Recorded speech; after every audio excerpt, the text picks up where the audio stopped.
Հիսուսը իր հարություն առնելուց առաջ դեռ չէր եղել, ասում էր, որ շուտով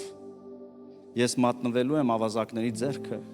եւ ինձ նախատելու են, ծեծելու են, դաժանաբար խաչն են հանելու, բայց ես հարություն եմ առնելու։ Եվ իհարկե աշակերտներն այնքան թմրած էին, չէին հասկանում, ես ինչի մասին է խոսում։ Պատկերացնում եք, ընթրիքը կերան, մեծ խոսացին, որ մենք կյանք կտանք, դոշ կտանք, քեզ համար ու չենք մեռնի։ Գրված է բոլորը ուրացան ու թողեցին ու հեռացան։ Մատթեոս 28:10-ի մեջ ասում է, այն ժամանակ Հիսուսն ասեց նրանց՝ մի վախեցեք, կանանց է ասում։ Եկել են գերեզմանը դատարկ են տեսել, մտածում են ով գողացավ, ով տարավ, հայտնվում է Հիսուսն ասում է՝ մի վախեցեք, բայց գնացեք, ասեք իմ եղբայրներին։ Երեք երդվում էր, որ ինձ չի ճանաչում։ Այն մյուսը 30 արծաթ էր տվել, այն մյուսը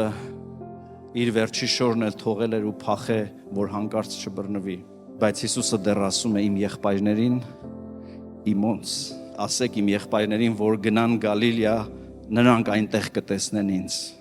11 աշակերտները գնացին Գալիլեա, երբ տեսան նրան, առաջի բանը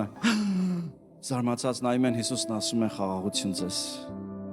Եվ ոչ մի հարց չի տալիս, էս ուր էիք, էս ինչ եղավ, ինչի արեցիք, ասում է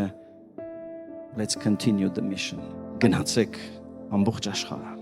Գնացեք եւ ամեն ստեղծվածի պատմեք ու սովորեցրեք այն բաները, որ ես արեցի ու ասեք, որ ես հարություն առա եւ կենթանի եմ Հավիտյանս Հավիտենից։